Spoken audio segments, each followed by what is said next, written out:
Please, Blake. Where are you? I'm scared.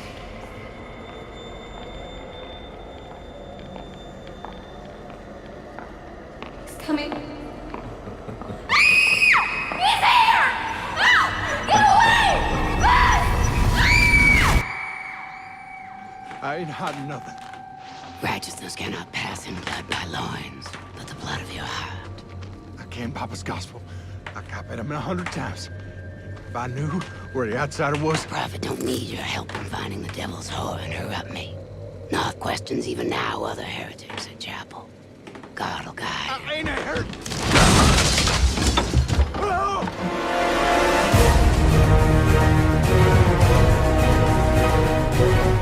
I was gonna stop the camera off that, like. You could do it. Do it. That's been trouble. Mate, Outlast 2. Can't wait. Love it. Ooh, this is sex motion good. I love horror games, man. I'm into it. I know you don't like them, but I'm into it. And I like the first one. You did enjoy the first. I was a big fan of the Groom in the Whistleblower DLC. 10 out of 10. And Buddy. Buddy's okay, but the Groom. The Groom is a wonderful man. So, we're jumping into this one. Hopefully it's going to be good. So far, the pre-reviews look really good. We didn't get a pre-review, so we're playing it live. So it should be a lot of fun. Large. Let's go. Get your camera out. I'm on camera as well. Look at that. Inception, mate. Whoa. Select character.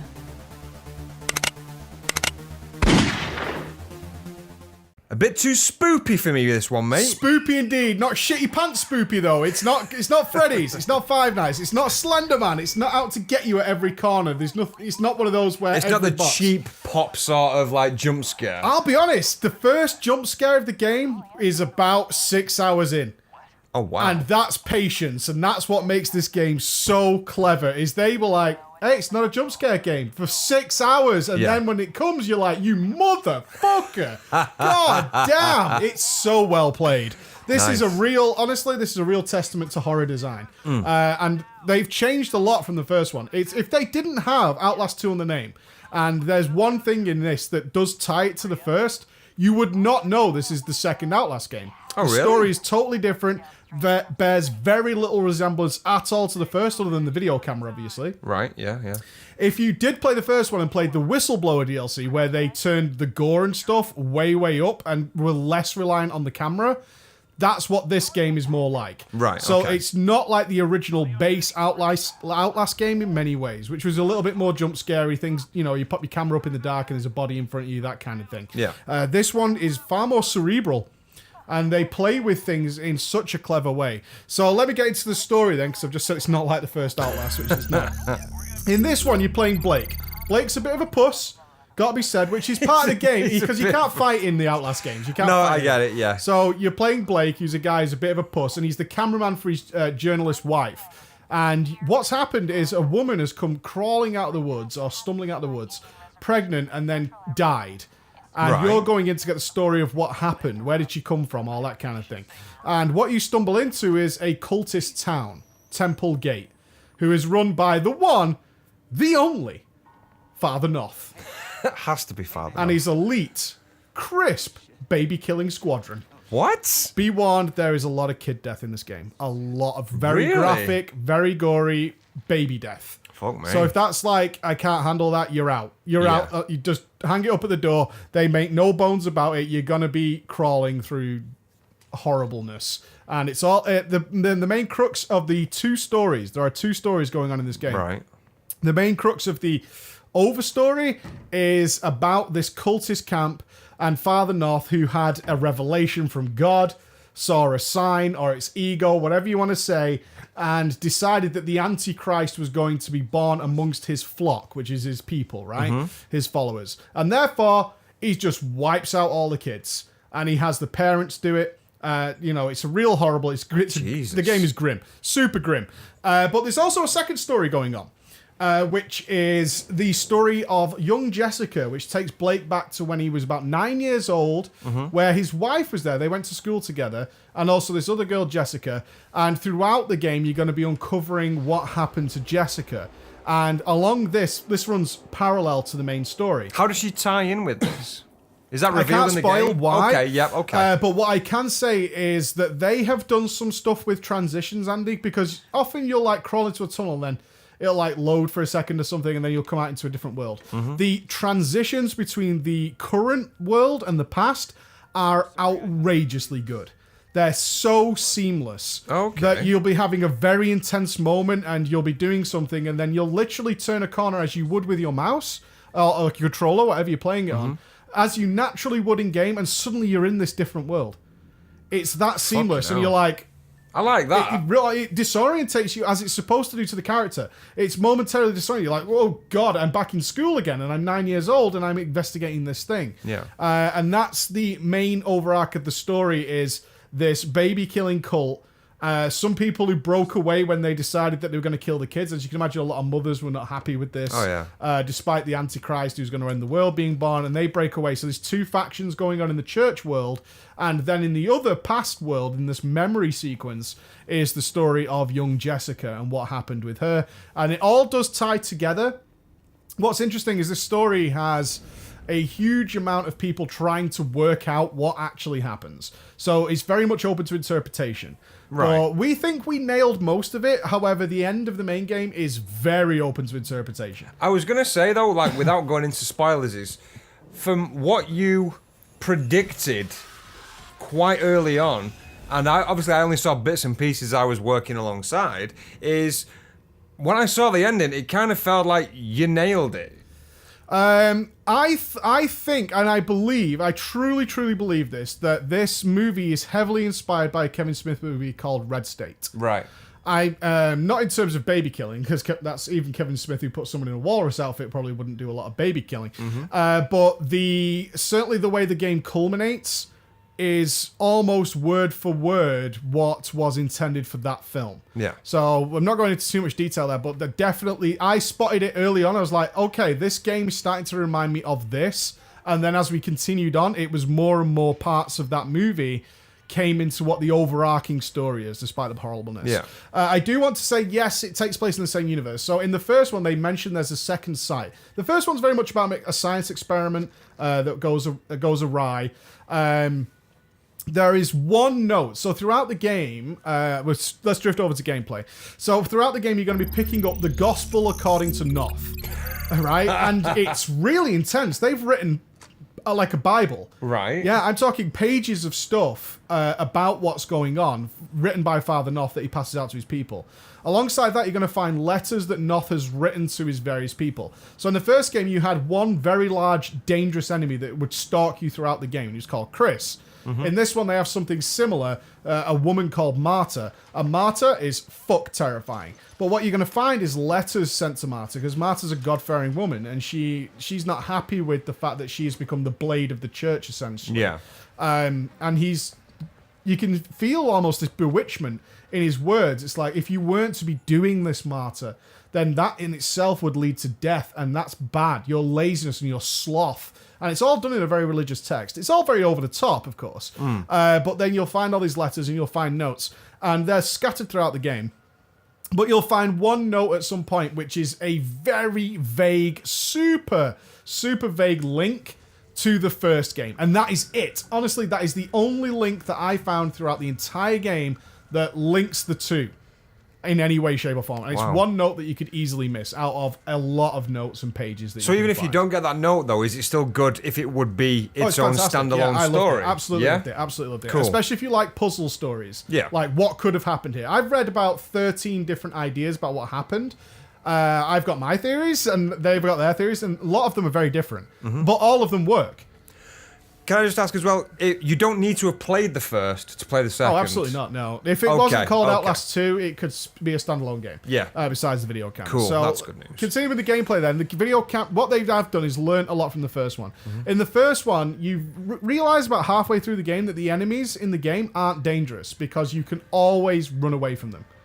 And then the game changes in the first Outlast to taking your time, hiding under beds, being very stealthy, to I can just run the fuck away. Yeah. All the time. So even Chris, who's like a one-shot kill in most modes if he gets you, he's not a problem. There was a sequence, because we streamed the first one, there was a sequence where I was just running around a couch, because I needed to get to a certain place. So as Chris came through the door, we just walked around the couch and then ran out the door and it got silly. It was comedy. So in this one, they've learned from that. We still want that aspect, but we're going to change this. So what they do is they make pretty much every enemy in the game a one-shot kill. But they only have a chance to initiate their one-shot attack. They can also grab you, in which you've got to shake them off. You got to do other things. So that leads to some weird sequences where you'll just be grabbed and killed. Yeah. And you're like, fuck. I mean, I have to go through this section. How do I get past that? The way they've solved it is by having a wonderful checkpoint system. Because they know the only way we can make the enemies dangerous is if they get you, they can kill you. But there's a chance they won't. So they might have access to one of 5 different things they could do. One of them might just be to kill you. So they're always scary. You'll reload the sequence and you can get past it very easily the second time. So that's what they've done, is come up with this really cool checkpoint system to do that. Not only that, they've moved away from the camera being a major deal.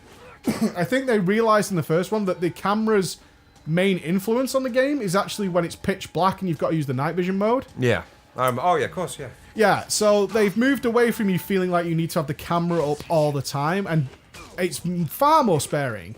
Far more sparing. You'll occasionally run into pitch black areas, but you'll very quickly reach a lit area. So it's more scary. It's more tense that way, because when you do reach the pitch black, it's not like you've got the camera up all the time, like in the first one, which is like, well, this is just the view of the game. In this one, it's more a case of, oh god, I've got to get the camera out, and it's a little obtrusive, and it makes it more tense, and I hope I get through the scary bit. So the camera's basically used as segue from usually area to area. When it's pitch black, bring the camera up, you're through it, camera's back away. Yeah, you might be going through a well-lit area for about 10 minutes, and then you'll hit a cave tunnel, which is utterly pitch black, and maybe it's submerged in water. So you can't use your camera in water. Your character also wears glasses. I thought once he had glasses, and he does take them off earlier in the game, and the vision is very blurry. I was expecting a really tedious section where he just hasn't got his glasses for ages and everything's blurry. And I kind of already thought in my head, oh, that's going to suck, because you're just not going to be able to see anything. Yeah. But they didn't do that. In fact, the way they did use the glasses was if you're in water, because you can hide in water. Right. You're in the outdoors this time. In the first one, you're in an asylum. You can actually duck under the water, but when you pop out, you're going to have a few seconds where there's water on your glasses, and you're going to have to cope with that as well going on. It's like, I just want to see where the enemy is, but of course you've got some water in your glasses. But it's not overdone to the point where this is just an annoying view of the game. Yeah. The other aspect they added to the camera, which made it even more interesting, was the microphone. So, I saw that, yeah. The microphone is very clever, because in the last one, they ran into the problem where you could be hiding under a bed and say Chris is looking for you, but you can't see where he's gone. Has he gone past the door? Is he gone somewhere? And you end up sat there for a long time thinking, where the hell is Chris? Now what they've done is added the microphone. So you can turn the microphone on. It's going to drain a little bit more power from the batteries. Has it got like an L&R? It's got an L&R, so you know exactly where he's gone. And you can also hear people talking on the other side of walls. It adds a really great aspect, but the actual mechanical purpose of it is so you're not sat in a wardrobe forever. Right? You're not sat in a cupboard forever, because you know where the enemies are at all times, even if you can't see them, which makes it much more fun. But now you might say, oh, well, that's got to be really easy to hide. No, they also countered the fact that, yeah, you know where the enemies are with, they'll fucking find you. Regardless, you can't just sit somewhere and wait. They're going to find you. And a perfect example of this is enemies that were checking a river, which I failed it once. So when I came back, I got to the hiding spot very quickly, and they hadn't even come into the section of the river where I was. And I was hiding inside a building, out of the river, inside a cupboard. And then we decided, oh, we're going to do a recap of the story for the few hundred people who joined afterwards. They found me. They just got up and they're like, we're going to check all the cupboards. So you can't stick and stay in one place anymore. You can't just say, I'm in a hiding spot. Everybody will find you eventually. I would actually go as far as to say stealth is a far smaller component of the game. Yeah. It's more of like escape and evasion now. It's just intense. Your heart is pounding because they're going to find you. And once you realize early in the game, it's like, they're going to find me if I hide. I have to keep moving. It inspires you to get out and get going, to get doing stuff and taking risks and trying to avoid things and jumping over things. Because you can do a lot of like vaulting over fences and stuff. You're going to be doing a lot of that. Or Marta's coming, and Marta checks everywhere. Yeah. So you have to be like, maybe she'll avoid me, maybe not. And that makes it more intense because you're used to her actually checking everywhere. And if she doesn't, you're like, oh, thank God. And that's what it wants from you. It's like, oh, please don't check me, please don't check me, please don't check me. And that actually works really well into the game. So I thought that was a very clever way of doing it. It's super gory, though.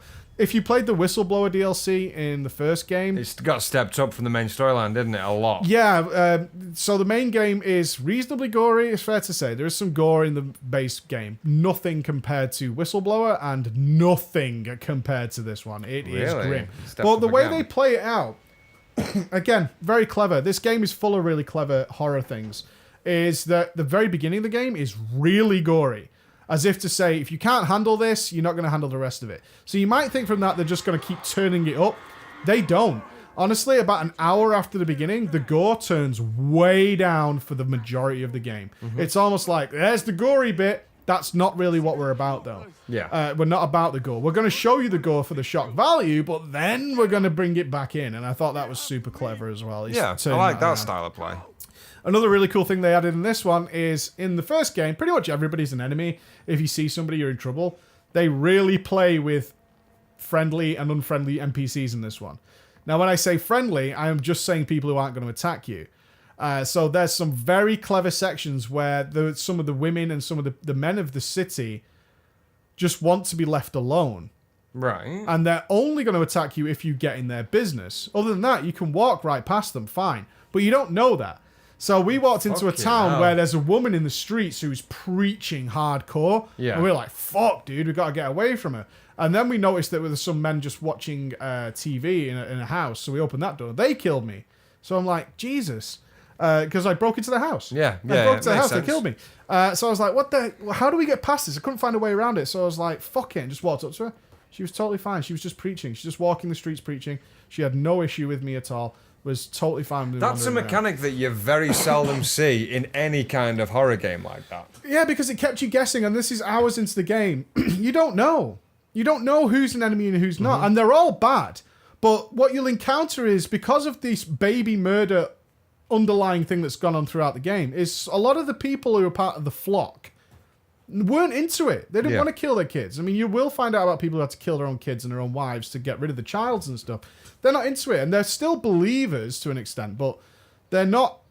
They're not cool. Not everybody's cool with what's going on. Yeah. And that's what you can read into it there, which is how they play it out. And I've got to say, the characters were very interesting. We got backstory on everybody. Everybody kind of made sense and got weirder and freakier throughout it. I thought it was an absolutely solid end of the game. A really well, not the end of the game. I thought it was a solid game, absolutely solid. I had Was a there great any time like with it. holes in the game that you thought that weren't like addressed? Yes, the ending, because the ending is very much It's open very to open, interpretation. isn't it? The ending is presented in various ways, and there are clues. Like I said, I've read about 13 different variations of the ending. I believe they've put out an official what they say the ending is, but I'm not reading it just yet. Just for those who want to comment. I want on to it. know what it is. Yeah, now. I mean, I want to wait for the DLC because to see what they okay. play around with there. I hope they don't spoil it and do something silly, because they took some brave steps as to what the ending might be. Yeah. And all- Oh, yeah. Absolutely. And all the way through the game, there are clues to all the different kinds of endings I've read. Like I said, I've read so many, all of them make sense. That's the thing. Oh, all of them shit. come together in Okay. some way to make sense. Yeah. Like that could work. That could work. That could work. That could work. All of them could work. There are some obvious very cheesy endings, like "Oh, it was all a dream," you know. Oh, and, no. like, yeah, I don't want it to go down that road.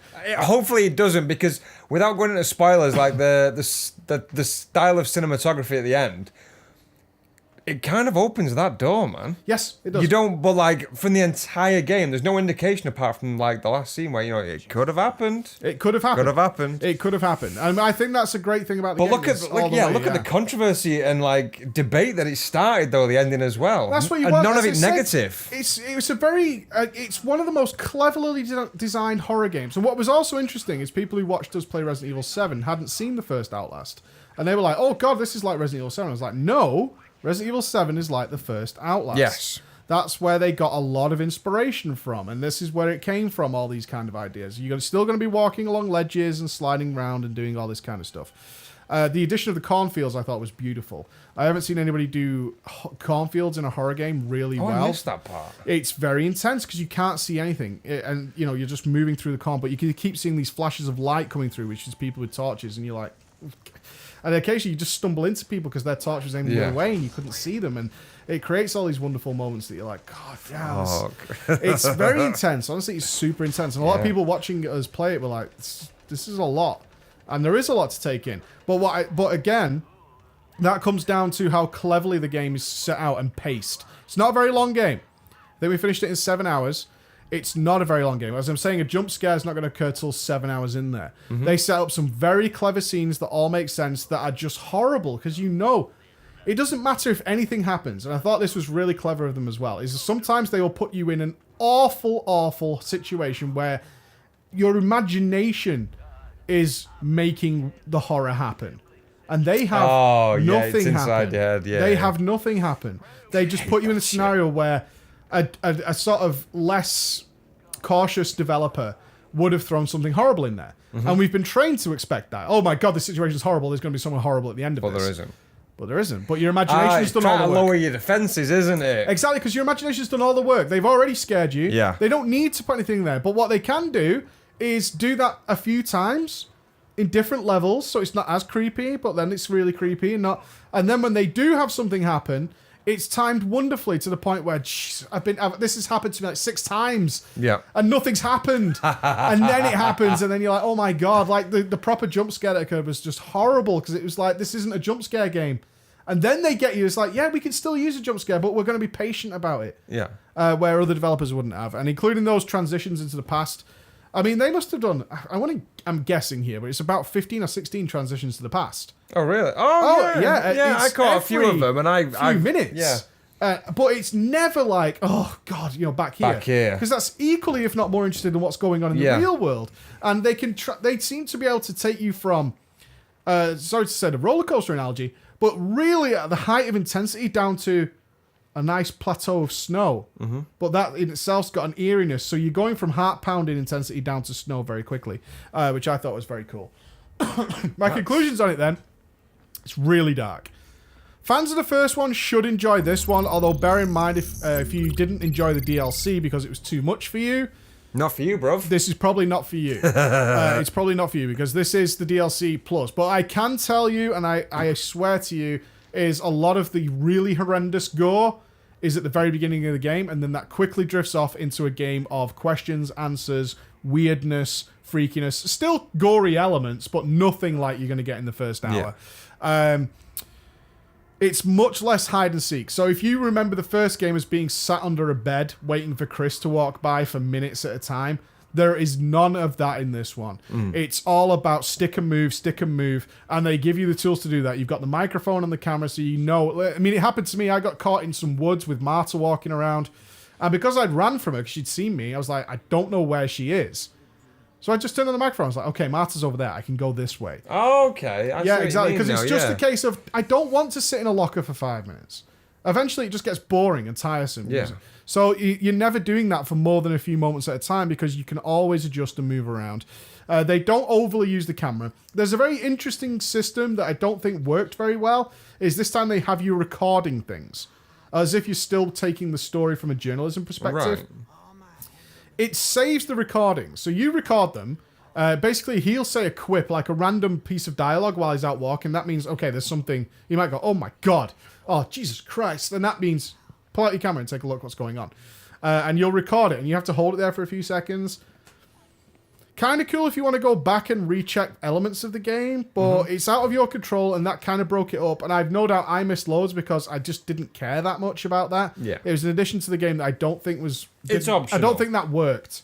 Right, okay. Because you have to hold the camera in place for about 20 seconds. Oh, So, yeah, that's it's a quite a long time. while you're waiting for this thing to fill up. And a lot of the times it's kind of arbitrary. It's like it's a guy strapped to a pole who's dead. You've probably seen 100. Yeah. And then it's like, oh, God, look at this one. And you're like, okay. Why? But what you can do is in the main menu is go back and check through your recordings to maybe brush up on parts of the story that you missed. Okay. That kind of thing. Should we keep a log of the recordings? I thought the letters were far better. I thought the letters and the verbiage was really so much better. Yeah. The dialogue was generally cool. Father Knoth was very scary. The cons to it's not particularly long, but I actually thought it was the perfect length without trying to drag it out. I thought the first Outlast dragged out a little bit. It ran out of ideas, but just kept going for the sake of meeting some sort of arbitrary quota of game time. Yeah. And so this is about 7 hours of gameplay, but you obviously want to replay it because there's different things you can do. But I was totally fine with the length. For the cost, it's about 20 odd quid. I thought it was perfectly fine for what it is. It's very well polished. It's got some of the best design ideas I've seen in horror for a while. Like, Resident Evil 7 is a great game, but it borrows all its elements from other games. Yeah. There's nothing innovative in Resident Evil 7. It just takes the best of the best that's out there and sticks them all into one game. This one innovates on it. How you transition into the past is wonderful. How they're patient and very, very sort of cautious with how they use their scares is much, much better. Yeah. I will say, though, if you're like a fan of franchise continuity, that might come with the DLC, but honestly, if it isn't for that one note that exists in one random place in the game... I mean, I think we've got to take this as its own... It's part of the franchise, but it's a standalone. Yeah, it's almost like it's... there are some things that go on in the game which are very reminiscent of what happened in the first game, and kind of does make sense of what's happening in this game, right? With the projects that were going in the first one. It wouldn't matter if they weren't there. This is a great standalone game. And it almost feels like to me like Outlast 1 is more of a proof of concept. Like, can we do this video camera thing? Is that going to be scary? How are we going to make this work with enemies? How can we turn that up? Yeah. And they've taken all that knowledge. This feels like the growth of the developer. It's like we've taken all that and now we've taken it to the next step. And that's what's worked out. So there you go, folks. I like that, man. That's my thoughts on Outlast 2. Spoopio 1, mate. Was it good? Felt good? Looked good? What do you think? I didn't even realise 7 hours had passed when we were playing it. Like, really? No, not at all. Like, I was just into it, and people were like, how long do you think we've got? You know, and it wasn't a case of how long are we going to go. It's like, how long do we think until the end of this? And I'm like, I don't know. We might only be halfway through at this point. We're going through like, Martin, no, go away, Martin, you bitch. And it's very much like shouting and all that kind of stuff. It did look good. It looked really. I only caught bits and pieces of it, so I had no context. But what I saw looked really good. If you're a fan of horror games, pick it up and check it out. I mean, there's that horrible gore at the beginning, but then that eases off and it just turns into this. It's so clever. It's so clever. It's hard to argue with those transitions, and you're like, every time it happens, you're like, okay. Oh shit. I should have maybe. You want to see them coming. Like, you know, like Evil Within has a very similar kind of system. Right. But you know it's about to happen. It all makes sense. It's like a build up to it in this. In this one, it's just like, oh god, I'm in a different world. And you never see it coming. And that's so cool. And I really want to see... I'm interested to see what their ending actually is, what they believe the ending is, what they intend. I hope with all my heart they don't go the route of it's whatever you want it to be. So that's like, nah. That's a cop-out, bitch. Yeah, you're cooking that's me. Cop-out. You're cooking me. You're cooking me. I don't like it. You're cooking me. Stop Blake's it. a cook. I had to play a cook. Yeah, if only that guy would have picked up a fucking axe and killed everybody, but he didn't. He's a nice guy, apparently. Should have killed everybody. Should have killed everybody. Anyway, if you enjoyed that video, please check out our previous one, which is Rick and Morty Virtual Reality, mate. Fucking... Wrong one, mate. That's a PlayStation. Console VR. It's pretty good, the PlayStation. That's all yours, mate. See you later, guys. Bye-bye. Right. Plumbus! Yes! It's a fucking Plumbus. What is that?